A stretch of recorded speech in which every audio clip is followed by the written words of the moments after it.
draft time. I'm doing another mock draft on the channel because I think I like talking about the draft prospects Miami could take in late June rather than some of the stuff happening on the basketball court right now. And as of right now, the Heat are in a very advantageous spot when it comes to the NBA draft. They hold the 8th best odds in the lottery and then the 21st pick as well, thanks to the Golden State Warriors in that Jimmy Butler trade.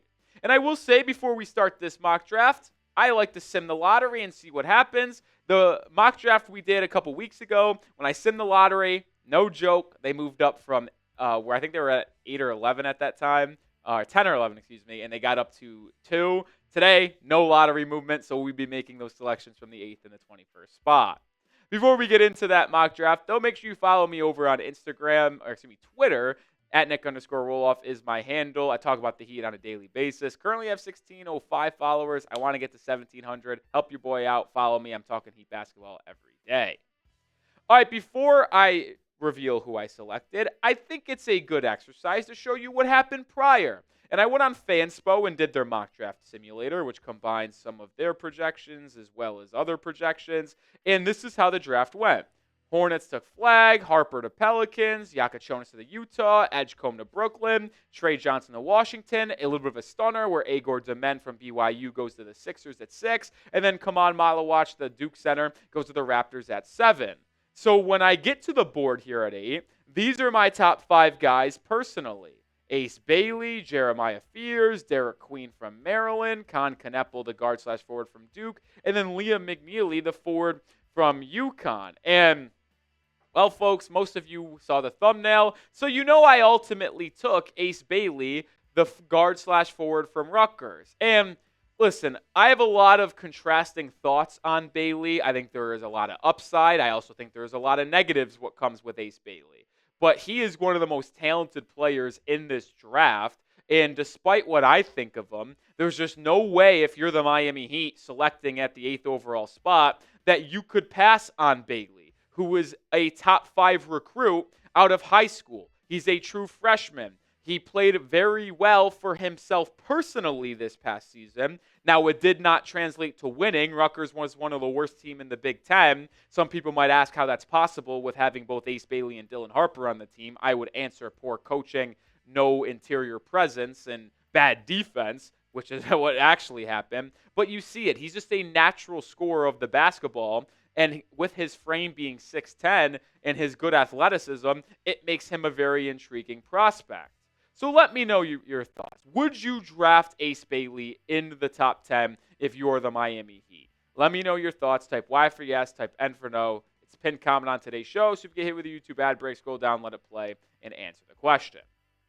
Well, as we do so often on this channel, we show you the stats, and then we look more in depth at these players. Well, Bailey is a very intriguing prospect because of his size. He's young, only 18.6 years of age. He's 6'10", and he plays like a 2-3 hybrid. He does need to add some weight to his frame, 200 pounds at 6'10", and a 7-foot wingspan, which is very, very nice to me, is a little light.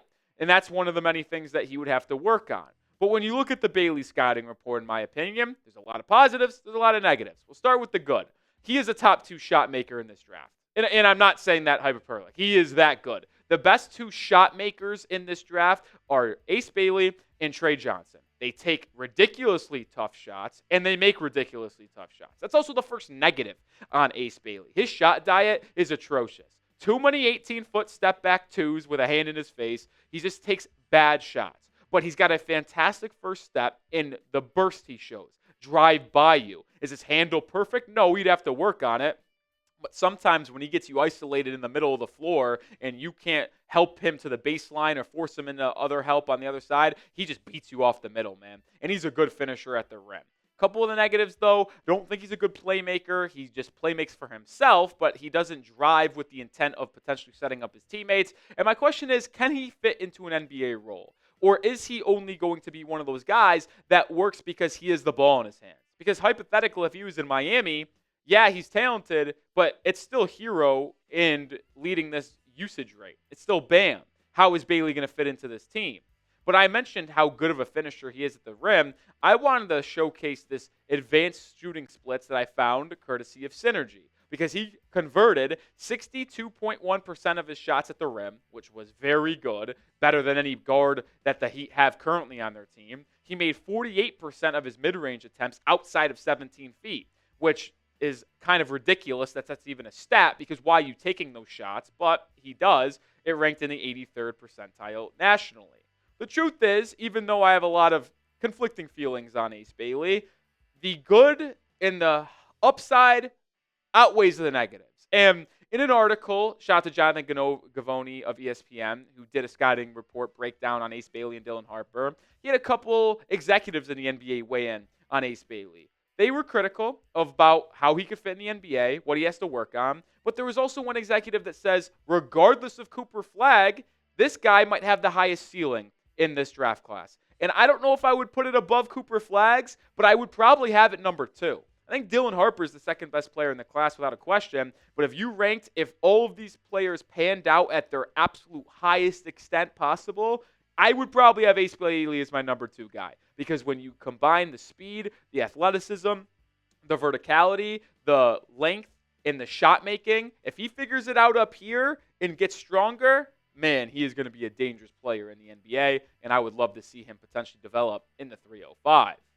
All right, we'll get to the other draft pick the Miami Heat make in my mock draft. But we are sponsored by PrizePicks. I play PrizePicks every single day. All you do is pick more or less on a couple player stat projections, and you could win up to 1,000 times your cash right now. And there are a bunch of sports going on. College basketball, professional basketball, baseball, hockey, esports, much more as well. You can combine those entries any way you like. You can get weekly promotions that lead to big payouts like Taco Tuesday. Each Tuesday, PrizePicks discounts select player projections up to 25% to provide even more value for your lineups. And with the postseason approaching in basketball, make sure you are getting in on the action. Now, I'm looking at college basketball here today, and hopefully we are filming this on Wednesday night.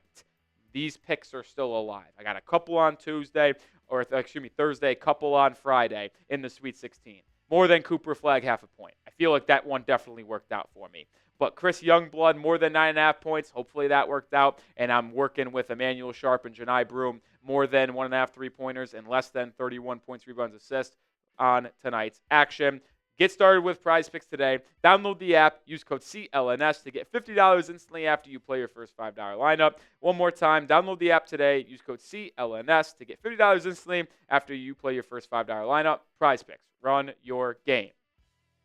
All right, let's transition over to the second pick the Heat have, which is currently 21, courtesy of the Golden State Warriors.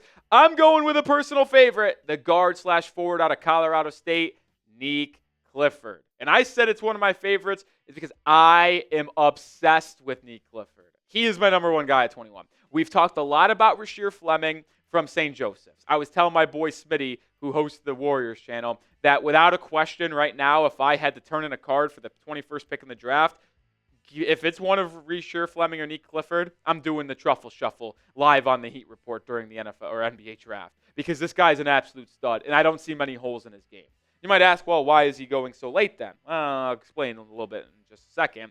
But he averaged 19 a game this past season for the Rams, 9.6 rebounds, shot efficiently from the field. He did it all for Colorado State, led them to a Mountain West championship, 12 seed in the tournament. They beat Memphis as the 5 seed in the first round, and then in the round of 32, got their hearts broken by Derek Queen at the buzzer, or they would be playing in the Sweet 16 as we're currently speaking. This is a little bit of an older prospect, 23.1 years of age. He is 6'6", with a 6'8" wingspan. Now, he is listed at 175, but I'm telling you, if you look at him and watch him move around the court, I don't think he's 175. I think he's closer to 200. This is someone who is built like a brick truck, and you can just tell that he is an NBA-ready player right now. And that's one of his positives when I look at his scouting report. I think he has an NBA now ready frame and style. The way he plays the game of basketball just screams NBA. To me, you could see it jump off the page. And he's an excellent rebounder for his size. I showed you a number. He averages 9.5 rebounds a game at 6'6". He just elevates, and he grabs the ball, and he goes up strong grabbing these rebounds. He's also an unbelievably good defender, very versatile, could switch 1 through 3 and guarded 1 through 4 at college. Now, the one question you can have on him is, Is he able to take the step up in competition? He played in the Mountain West, a mid-major conference that has some good prospects and good players in it. There's no doubting that. But we've seen other Colorado State players like Isaiah Stevens, who's in the Heat system, and David Roddy get drafted or make their mark and not really have a solid NBA career and roll right away, which is probably the why there's maybe a little bit of a limited upside, and there is the age concern. He's already 23 years old. But to me, I don't see many holes in his game. I think he would be a day one contributor, whether you play him at the 2 or the 3. I think he can knock down catch and shoot threes right away. He can create for himself off the dribble, which he did a lot at Colorado State. He also has a good back to the basket game. If he were to get switched on to a smaller guard that's 6'2", 6'3", he would be able to clear out in the mid post, kind of get to his back and either turn around for a little post fade or get to a right hook shot. You see Andrew Wiggins do that currently for the Heat a little bit, taking advantage of mismatches. Nique Clifford would be able to do the same thing. I am a big fan, good defender on the outside as well. He'd be able to be a kind of like, I think he's better than Jaime Jaquez Jr. because he has more on-ball creation coming out of college. I'm much higher than I am on him than I was on Triple J coming out, but I think Nique could have that same day one, season one productivity for you that Triple J had, but hopefully he just wouldn't fall off after his rookie season. All right, you saw the first 2 picks I had at 8 and 21, getting Ace Bailey and Nique Clifford. If this was the actual result on June 25th when the Heat's draft pick ultimately comes and happens, how would you grade it? A, B, C, D, or F? Get down in the comment section and let me know. And we'll be the #1 spot for Heat draft content from now until late June. We'll have you covered with videos every week, the latest news, the rumors, the draft visits, the whole 9 yards, as well as we will be live for the NBA draft. Whether the Heat have 1 pick or 2 picks, it will not matter. So hit that sub button and join the channel today.